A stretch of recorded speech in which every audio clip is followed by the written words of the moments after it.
In this video, I'm going to demonstrate how to get started with iOS development using Xcode 8 and Swift 3 by building an extremely simple iOS application.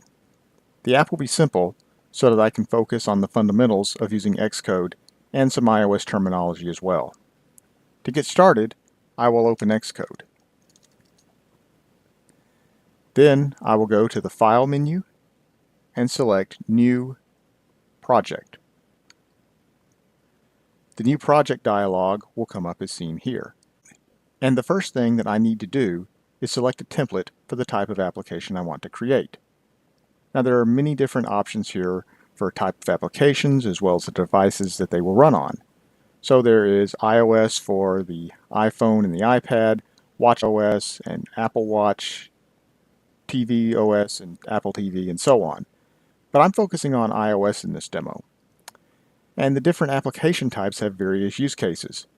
For example, the master detail type is suited for data-driven applications, and the tabbed template is best for applications that have multiple screens, and then you can switch between them using a tab bar at the bottom of the app. But I'm going to stick with the single view template, and this will create a bare bones application with a single blank view. It's a complete application, but it doesn't do anything. However, it's a good starting point because there won't be a lot of other code to distract us. The next screen is going to ask me to configure some basic details about the application. The application name is, or product name, is obvious. It's the name of the application.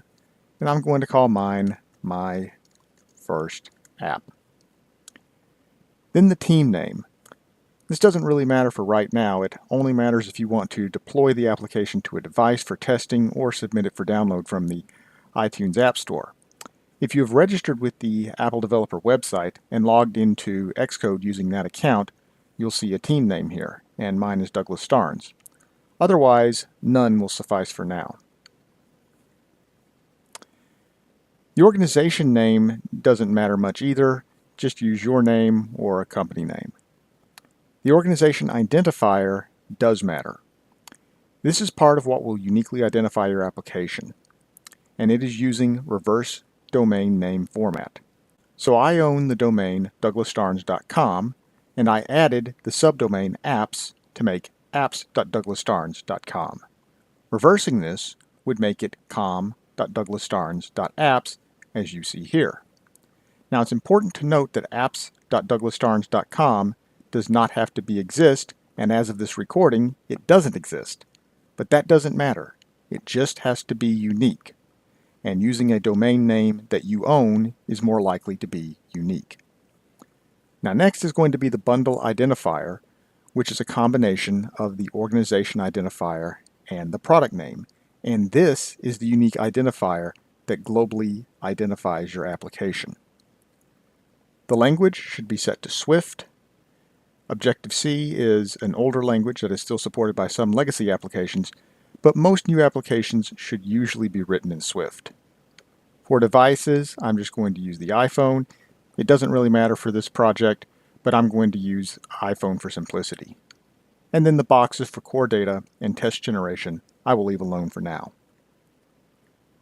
Clicking Next will bring up a screen asking me to select a location in which to save the project. I'll just use this Xcode Projects folder, in my Documents folder, in my User folder, which I believe is the default. And next we see the IDE open up with the created project. Now this can be a little overwhelming at first, but we only need to focus on a few parts of it. And those would be the editor here in the center, this file manager, the run controls at the top, and a few of these panels on the right. Now it turns out Xcode has generated a complete app which we can run now in the simulator. It also runs on a device, but I'm not going to run anything on a device in this video. To run the application in the simulator, just press this Run button. The app will compile, and then the simulator will launch, and Xcode will deploy the app to the simulator and then launch the app. Now notice that Xcode is running the app on the iPhone 7 Plus simulator, and that is also what is selected in the toolbar here. When this launches, you're going to see that the simulator is huge. way too big for this screen.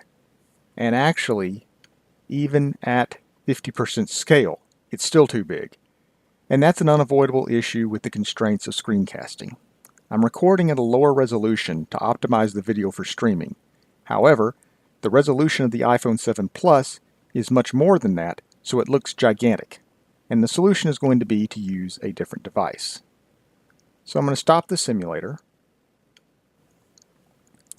And then in this drop-down, in the Run toolbar, I will select iPhone SE. Now I'll run it again, and we'll see that the entire device fits, although still at 50% zoom.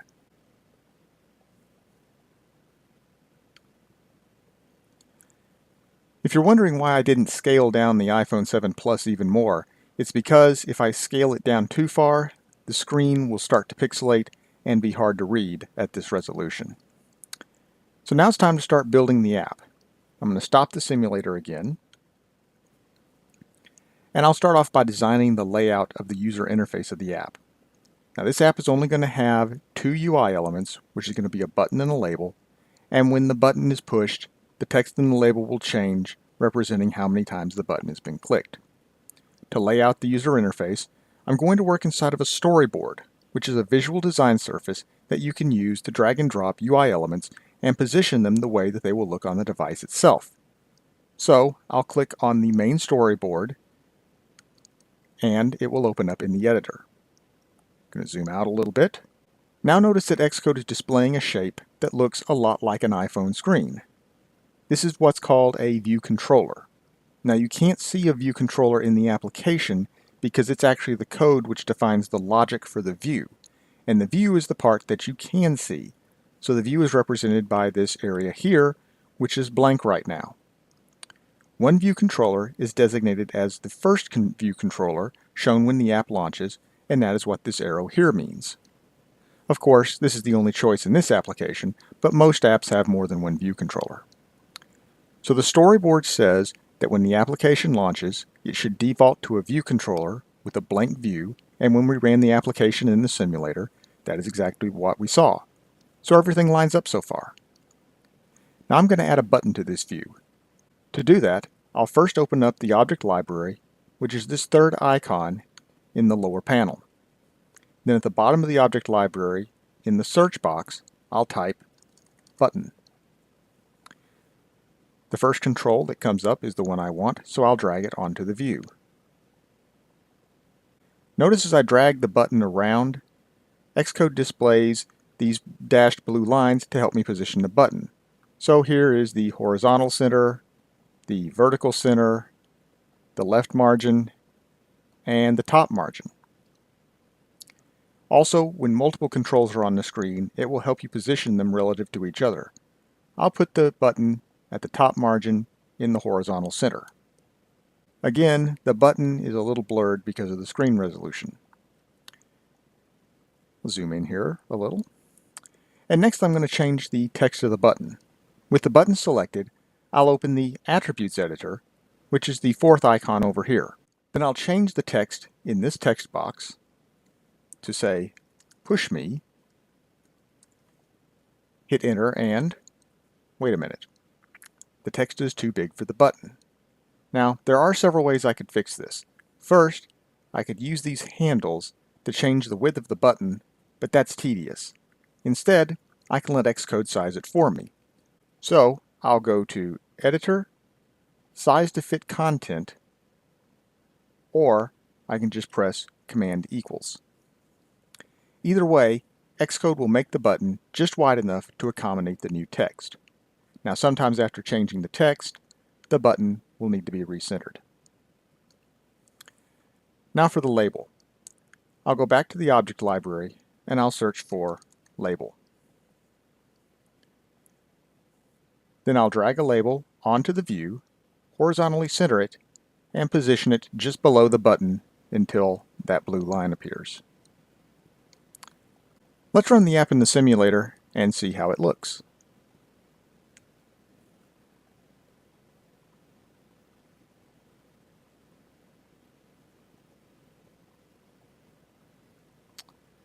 Whoa, That's not quite right. The vertical positioning from the top looks okay, but the controls are too far to the right. Now, it turns out that this is a common mistake when starting to develop iOS apps, but fortunately it's easy to fix. The reason why it happened is in Xcode. See at the bottom of the design surface where it says View as iPhone 7? That means the controls are being laid out relative to the dimensions of the iPhone 7, which are larger than the iPhone SE. Thus, the horizontal center of the iPhone 7 will be to the right of the horizontal center on the iPhone SE. And this is why the controls are to the right of center in the iPhone SE simulator. So does that mean we have to redesign a new UI for every device size that Apple makes? Fortunately, no. Instead, Apple provides a feature called constraints that let us lay out controls using generic metrics which will adapt to any device size. So I'm going to stop the simulator and go back to Xcode. The first constraint I want to add is to horizontally center the button. So I'll select the button, and then I'll click the Align button down here below the design surface. I'll check Horizontally in Container, and then click Add one constraint. This will constrain the button to the horizontal center of whatever device the app runs on, regardless of the dimensions. I'll show you an easy way to prove this here in a minute, but first I need to fix an error. Notice the red lines. These are showing the constraint I just added. But the red means that the constraint is ambiguous, and Xcode doesn't have enough information to position the control automatically. To see what information Xcode wants, I'll click this red arrow here in the document outline. It seems that Xcode wants a constraint for the Y position. So I need to tell it how far to position the button from the top. Right now, it is positioned the exact distance I want, but Xcode wants a constraint for this. So to create one, I'll select the button again, and then I will control drag from the button up until the view behind it turns blue. This means I want to create a constraint between the button and the view. When I release the mouse, this pop-up with vertical spacing to top layout guide appears. That's the option to set the distance from the top of the view, so I'll click it. It's kind of hard to see, but a constraint has been added at the top of the button, and both constraints are blue. Blue is good. It means that Xcode has enough information to position the button based on the constraints. Next, I'll tackle the label. I want it to be horizontally centered as well, but I'm going to do it differently. The label text could change, so I want it to have the full width of the view, respecting the margins. So I'm going to select the label, and then I'll drag the right handle until the right margin marker appears. And I'll do the same thing with the left side. Now I want the distance to the left and right margins to remain constant on any size device. The left and right are called leading and trailing, respectively, on storyboards. To create those constraints, I'll control drag from the label to the left until the view turns blue. Then from the pop-up, I'll select leading space to container margin. Then I'll do the same thing on the right and select the trailing space.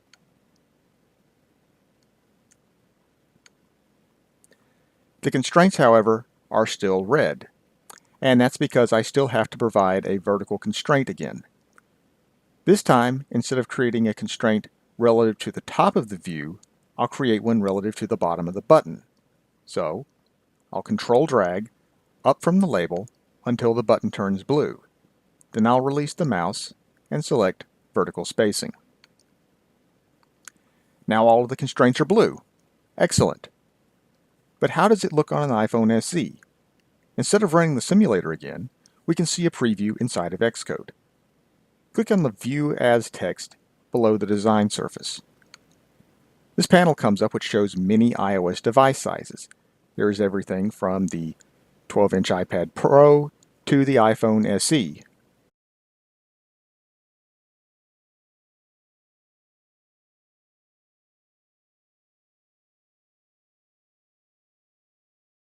which is what we want to see. So I'll click on it, and sure enough, the controls are still centered. Now, these constraints also have the added benefit of working in different orientations too.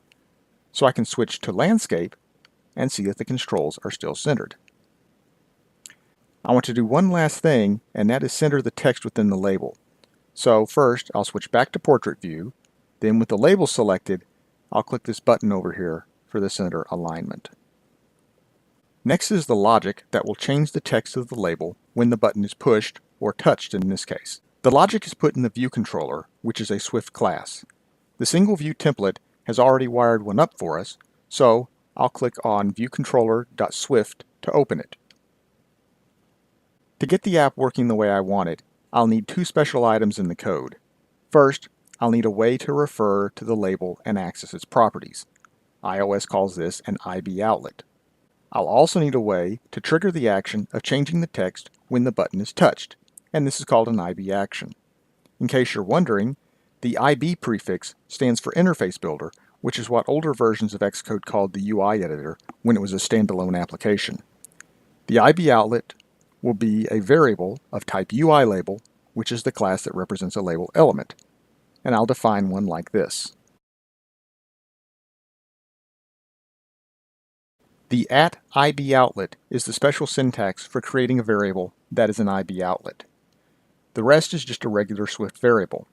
Now notice that the variable is an optional type, and this is required of IB outlets, although the reason why is beyond the scope of this discussion, so for now, just accept it. Next, the IB action. This will be a method on the viewController class prefixed with @IB action.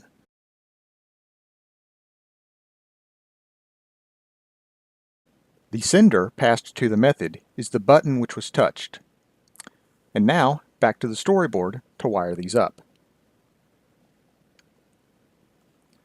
First, I'll wire up the label.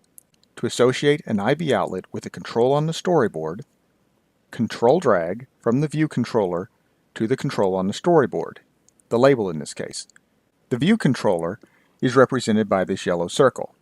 So I'll control drag, and when I release the mouse, a pop-up will appear that has the label message from the view controller. So I'll select it, and now the label is wired up. To wire up an IB action, what I'm going to do is I'm going to right-click on the button, and a pop-up with the event supported by the button is displayed. The one I want is Touch Up Inside. So I'll drag from the circle next to the event up to the view controller, and Xcode knows this means to hook up an IB action, and so it will show a list of the functions that can be triggered, of which there is only one in this case. Now I'm going to go back over to viewcontroller.swift, and first off, notice that these circles next to label message and button touched. These were just outlines when the outlet and action were created, but not hooked up. Now that they are hooked up, the circles are filled in. So now it's time to write the logic. I'm going to show in the label the number of times the button has been clicked. So first, I'll need a variable in which to store that count. Then, I'll initialize the text property of the label in the viewDidLoad method. This method is part of the view lifecycle and is called just after the view is loaded into memory but not shown yet. So it's a perfect place to initialize UI properties. Finally, I'll add the logic in the IB action. I'll increment the click count variable and then update the label text.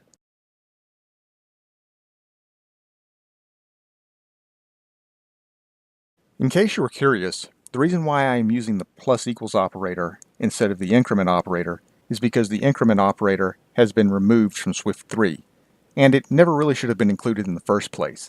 It's only one extra character to use the plus equals operator, and it's much clearer what is going on. To be honest, I stopped using the increment and decrement operators before Swift was even announced. It's a habit I picked up as a Python developer, which also does not include the increment or decrement operators. It's time to test the app, so push the Run button.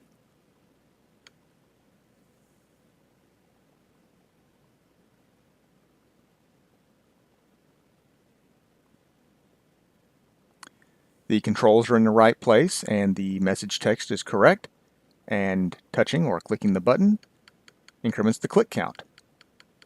So now I'm going to press Command right to rotate the device and see that it still works. So that's your first iOS app. In theory, this app could be submitted to the App Store now, but Apple would reject it for several reasons. First, it's a stupid app that serves no real purpose, and Apple weeds those out.